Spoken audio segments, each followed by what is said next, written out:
નમસ્કાર દર્શક મિત્રો, રિયલ સમાચારમાં આપનું હાર્દિક સ્વાગત છે।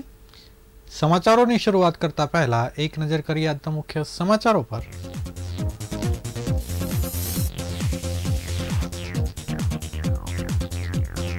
સુરતમાં શ્રાવણ મહિનામાં ભક્તો દ્વારા અનોખી રીતે શિવલિંગ બનાવી પૂજન અર્ચન કરી તાપી પણ વિસર્જન કરાય છે। સુરતમાં 2 કિલોમીટર લાંબી ભવ્ય તિરંગા યાત્રા યોજાઈ, મોટી સંખ્યામાં લોકો ઉમટી પડ્યા।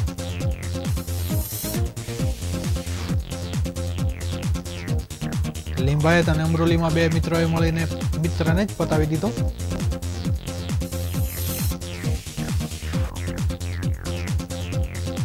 સુરતમાં આવેલા રામજી વાળા મંદિર ઓવારા પાસે જૈન દેરાસરમાં ચોરી થતા ચકચાર।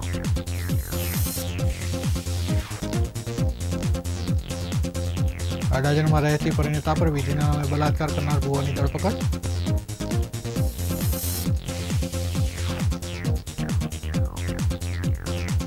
જીવન ટૂંકાવવાની ઘટના રોકવા માટે અનેક લોકોને જાગૃત કરવા એક અનોખી ફિલ્મ થિયેટરમાં થશે લોન્ચ।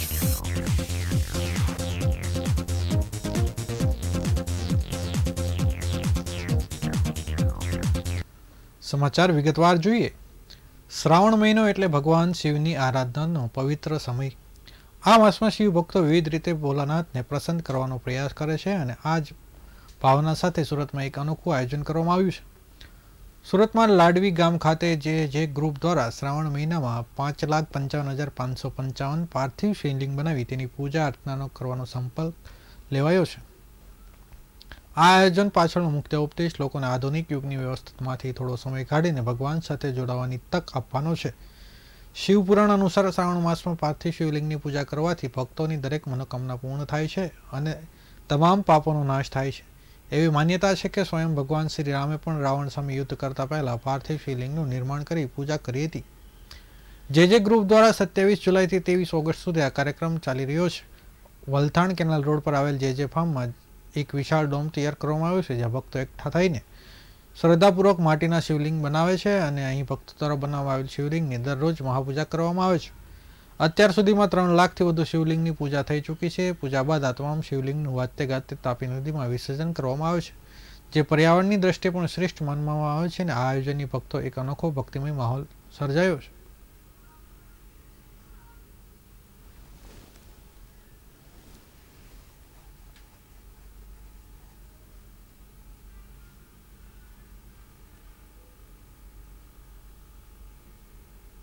વિપુલ તળાવિયા પીપી સવાણી ગ્રુપ સુરત। આજ રોજ અમે લાડવી ગામે જે ગ્રુપ આયોજિત જે પાર્થિવ શિવલિંગ મહાપૂજાનું આયોજન કર્યું છે એમાં આવ્યા હતા। અહીંયા જોયું તો 5,55,555 મહાપૂજાનું આયોજન છે શિવલિંગનું। એમાં અંદર પ્રવેશતા જ 12 જ્યોતિર્લિંગના દર્શન થયા, સાથે દરેક વ્યાસપીઠ છે અને અહીંયા આવતા એવું લાગ્યું કે આજે જ અમારા 4 ધામના દર્શન થઈ ગયા છે। દરેક જ્યોતિર્લિંગના પણ દર્શન થઈ ગયા છે। 12 જ્યોતિર્લિંગ જો એક જગ્યાએ હોય, શ્રાવણ માસમાં એક જ જગ્યાએ કોઈને પૂજા પાઠ કરવા મળતું હોય તો આ એક અનોખું આયોજન છે, જે માટે અમે જે ગ્રુપના જયસુખભાઈ તળાવિયાનો હૃદયપૂર્વક આભાર માનીએ છીએ અને સર્વ જનતાને વિનંતી કરીએ છીએ, સમગ્ર ગુજરાત રાજ્યને, કે અહીંયા જેટલો પણ લાહવો લઈ શકાય। આજે 28/7/2025 થી આયોજન શરૂ થયું, 23/8 સુધી આ આયોજન સતત ચાલુ છે, તો આપ પણ આવો અને અહીંયા દર્શન કરો।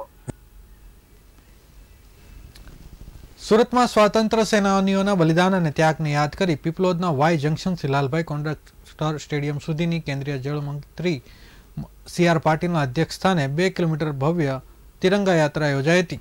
હજારો સુરતવાસીઓની ઉપસ્થિતિમાં સમગ્ર માહોલ તિરંગામય બન્યો હતો। દેશભક્તિના રંગમાં સમગ્ર સુરત રંગાયું હતું। તિરંગા યાત્રાનો શુભારંભ ગગનભેદી શંખનાદથી કરવામાં આવ્યો હતો। રમતગમત, યુવા સેવા, સાંસ્કૃતિક પ્રવૃત્તિના વિભાગના ગાંધીનગર અને સુરત મહાનગરપાલિકા દ્વારા આયોજિત તિરંગા પદયાત્રાને તિરંગો લહેરાવી કેન્દ્રીય જળશક્તિ મંત્રી CR પાટીલ, ગૃહ રાજ્યમંત્રી હર્ષ સંઘવી, વન અને પર્યાવરણ રાજ્યમંત્રી મુકેશભાઈ પટેલ સહિતના મહાનુભાવોએ પ્રસ્થાન કરાવ્યું હતું। તિરંગા યાત્રામાં શહેરીજનો સાથે પગપાળા ચાલીને સહભાગી થયા હતા। વાય જંકશનથી લાલભાઈ કોન્ટ્રાક્ટ સ્ટેડિયમ સુધી 2 કિલોમીટર સુધીના તિરંગા યાત્રામાં હજારો સુરતીઓ તિરંગા યાત્રામાં સહભાગી થયા હતા।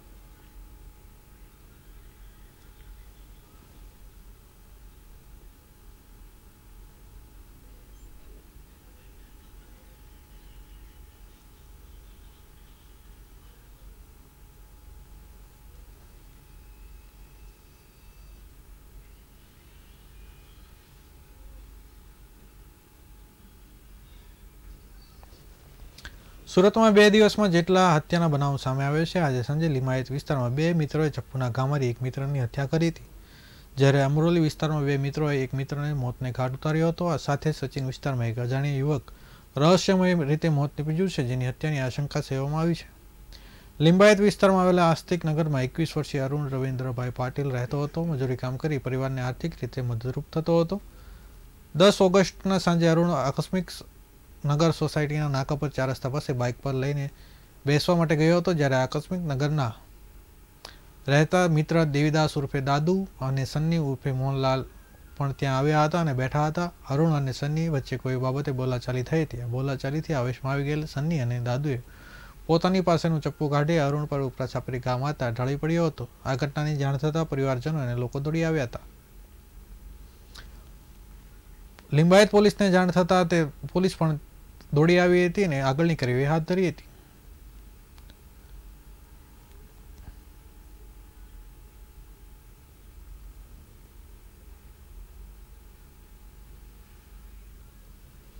અન્ય બનાવમાં મૂળ નવસારીના વતની અને સુરતમાં આવેલી અમરોલી કોસળ આવાસમાં રહેતા કતારગામ ગજેરા સર્કલ પાસે શ્રીજી મદ્રાસ વડાપાવની લારી પર નોકરી કરતા 55 વર્ષીય ભગુભાઈ ઉર્ફે વિજયભાઈ મગનભાઈ નાયકનો 23 વર્ષીય પુત્ર આશીષ કતારગામ જીઆઈડીસીમાં રોલ પોલીસ કરવાનું કામ કરતો હતો.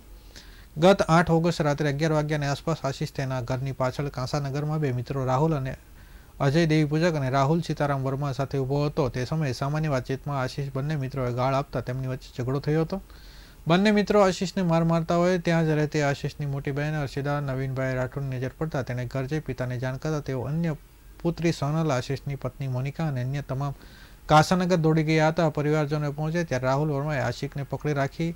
રાહુલ દેવી પૂજકે પોતાની પાસેના શરીરના તેના પીઠના બંને હાથ ઉપર પગમાં ઘા માર્યા હતા. બૂમાબૂમ કરી આશીષને છોડાવવા બંને રાહુલ બાઇક પરથી ત્યાંથી ભાગી ગયા હતા. આશીષ લોહીલુણ હાલતમાં 108માં સિવિલ હોસ્પિટલમાં લઈ ગયા હતા, પણ ટૂંકી સારવાર બાદ તે મોતને ભેટ્યો હતો. અને આ બનાવની જાણ થતાં દોડી ગયેલી અમરોલી પોલીસે ભગુભાઈની ફરિયાદના આધારે બંને રાહુલ વિરુદ્ધ ગુનો નોંધી એક મિત્ર મૃતક આશીષને ચપ્પુના ઘા પીઠના ભાગે માર્યા હોવાની હાલ સારવાર હેઠળ છે, જ્યારે બીજાને અમરોલી પોલીસે ધરપકડ કરી છે.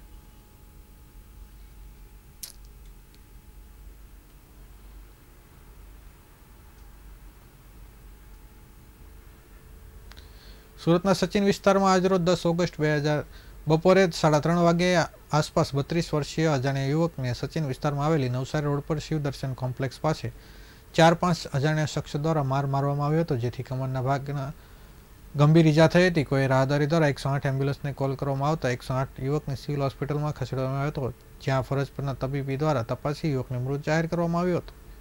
ઘટનાની જાણ થતાં સચિન પોલીસ દોડી આવી હતી અને યુવકને મોત અંગે તપાસ હાથ ધરવામાં આવી છે.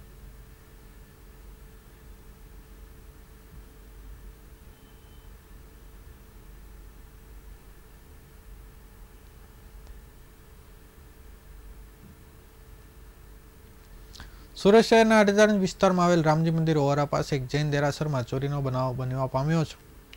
સમગ્ર વિસ્તારમાં ચકચાર મચી ગઈ છે. ચોરોએ મંદિરના નકશીકામમાં બનાવેલા મોરને તોડી માત્ર અડધો ફૂટ જેટલી જગ્યામાંથી પ્રવેશ કરી દાન પેટીમાંથી રોકડ અને ભગવાનની મૂર્તિ પરથી ચાંદીના ચક્ષુની પાપડની ચોરી કરી ફરાર થઈ ગયા હતા. સમગ્ર ઘટના સીસીટીવી કેમેરામાં કેદ થઈ છે, જેના આધારે અડાજણ પોલીસે ફરિયાદ નોંધી તપાસ હાથ ધરી છે.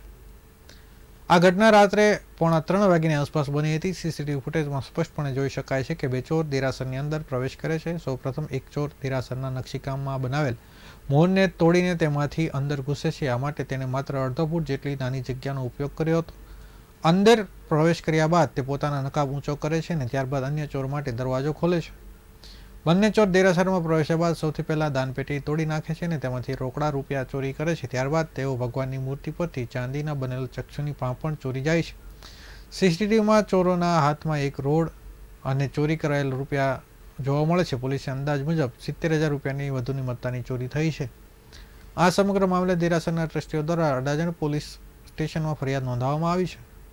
પોલીસે સીસીટીવી ફૂટેજ મેળવી બંને ચોરોની ઓળખ અને ધરપકડ માટે ચક્રો ગતિમાન કર્યા છે.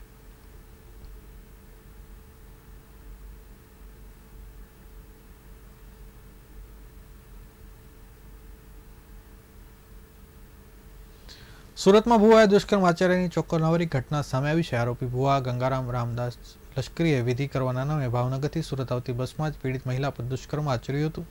હાલ મહિલાની ફરિયાદના આધારે અડાજણ પોલીસે આરોપીની ભુવાની ધરપકડ કરી વધુ તપાસ હાથ ધરી છે. પીડિત મહિલાએ નોંધાવેલી ફરિયાદ અનુસાર સુરતના અડાજણમાં રહેતી પરિણીત મહિલા પિતૃદોષ વિધિ કરાવવા બોટાદના ચિરોડા ગામના ભુવા ગંગારામ રામદાસ લશ્કરીના સંપર્કમાં આવી હતી. ત્યારબાદ પીડિત મહિલા વિધિ માટે સુરતથી ભાવનગર પહોંચી હતી. જોકે વિધિ કરાવ્યા બાદ મહિલા ભુવા પાસે બસમાં ભાવનગરથી સુરત પરત ફરી રહી હતી. આ દરમિયાન ભુવાએ વિધિ કરવાના નામે મહિલા પર દુષ્કર્મ આચર્યું હતું. જોકે સુરત પોલીસ પહોંચીને મહિલા અડાજણ પોલીસ સ્ટેશનમાં આ મામલે ફરિયાદ નોંધાવી હતી. ઉલ્લેખનીય છે કે પોલીસે મહિલાની ફરિયાદના આધારે આરોપી ભુવા ગંગારામ રામદાસ લશ્કરીની ધરપકડ કરી દુષ્કર્મનો ગુનો નોંધી વધુ તપાસ હાથ ધરી છે.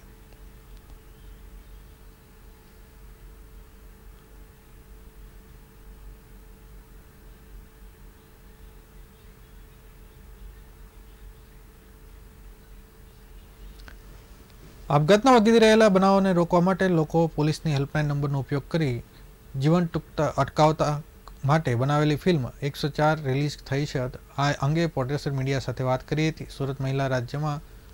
સુરત સહિત રાજ્યના અનેક દેશભરમાં રોજે રોજ જીવન ટૂંકાવાના કિસ્સા સામે આવી રહ્યા છે. ત્યારે આજ સવારે મીડિયામાં 4 થી 5 જેટલા જીવન ટૂંકાવાના બનાવો સામે આવી રહ્યા હોય. રાજુ પટેલ નામના ફિલ્મ પ્રોડ્યુસર દ્વારા લોકોને જાગૃત કરવા અને આપઘાત બનાવો અટકાવવા ફિલ્મ કોલ 104 બનાવી નાખી છે. લોકોને કોઈ પણ સમસ્યા થાય ત્યારે 100 નંબર અને 108 હેલ્પલાઇન નંબર ડાયલ કરી દે છે. પરંતુ સરકાર દ્વારા જીવન ટૂંકાવા રોકવા શરૂ કરાયેલ 104 હેલ્પલાઇન હજુ પણ લોકો સુધી પહોંચી નથી. ત્યારે વધતા બનાવને અટકાવવા માટે નાના બાળકોથી લઈ વડીલો સુધી શાળા કોલેજ પહોંચાડવા માટે ફિલ્મ કોલ 104 બનાવાઈ છે. ફિલ્મ રિલીઝ થઈ ત્યારે ફિલ્મના પ્રોડ્યુસર રાજુ પટેલ મીડિયા સાથે વાત કરી હતી.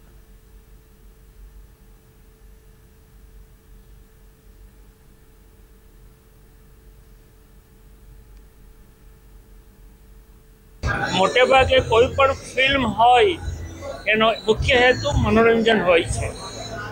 આ ફિલ્મમાં મનોરંજન તો છે જ, પણ સમાજની એક સળગતી સમસ્યાનો ઉકેલ અને જાગૃતિનું કામ પણ છે.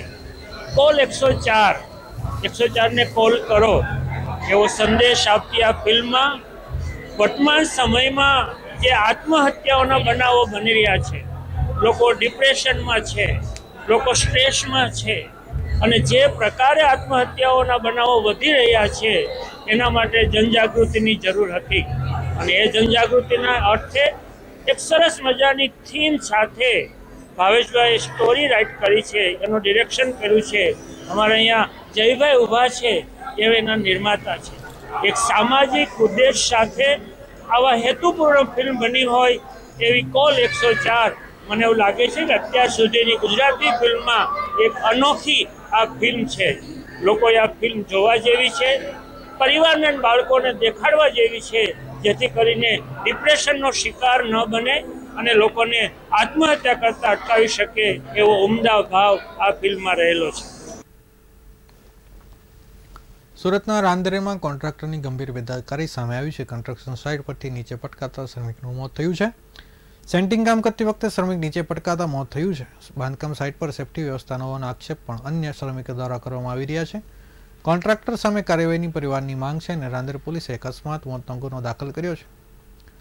સુરતમાં કન્સ્ટ્રક્શન સાઇટના 3જા માળેથી નીચે પટકાતા મજૂરનું મોત થયું છે. હરિમોહન નામના શ્રમિકનું મોત થયું હોવાની વાત સામે આવી છે. હરિમોહન સેન્ટિંગનું કામ કરતો તે દરમિયાન સેફ્ટીના સાધનો પહેર્યા ન હતા અને તેના કારણે મોત થયું છે. કોન્ટ્રાક્ટર દ્વારા નજીકમાં જ કોઈ હોસ્પિટલ કે દવાખાના લઈ જવામાં આવ્યો હતો શ્રમિક બચી શકે તેવો આક્ષેપ પરિવારજનો લગાવી રહ્યા છે. રાંદેર વિસ્તારમાં બંબાગેટ પાસે ચાલી રહેલ બાંધકામ દરમિયાન બની હતી આ ઘટના. રાંદેર પોલીસે અકસ્માત મોતનો ગુનો નોંધી વધુ તપાસ હાથ ધરી છે.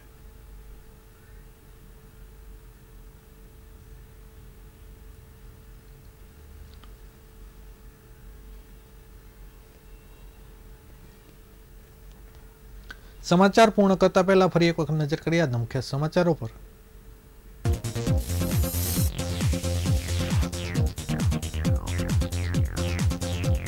શ્રાવણમાં ભક્તો દ્વારા અનોખી રીતે પાર્થિવ શિવલિંગનું પૂજન અર્ચન કરી તાપી નદીમાં વિસર્જન કરાશે. સુરતમાં 2 કિલોમીટર લાંબી ભવ્ય તિરંગા યાત્રા યોજાઈ. મોટી સંખ્યામાં લોકો ઉમટી પડ્યા.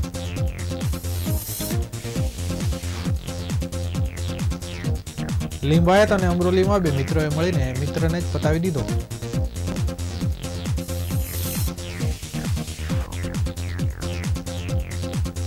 સુરતમાં આવેલ રામજી મંદિર ઓવરા પાસે જૈન દેરાસરમાં ચોરી થતા ચકચાર.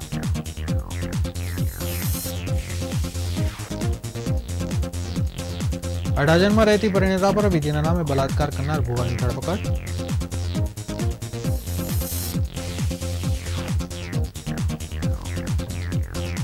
જીવન ટૂંકાવાની ઘટના રોકવા માટે અને લોકોને જાગૃત કરવા એક અનોખી ફિલ્મ થિયેટરમાં થઈ લોન્ચ.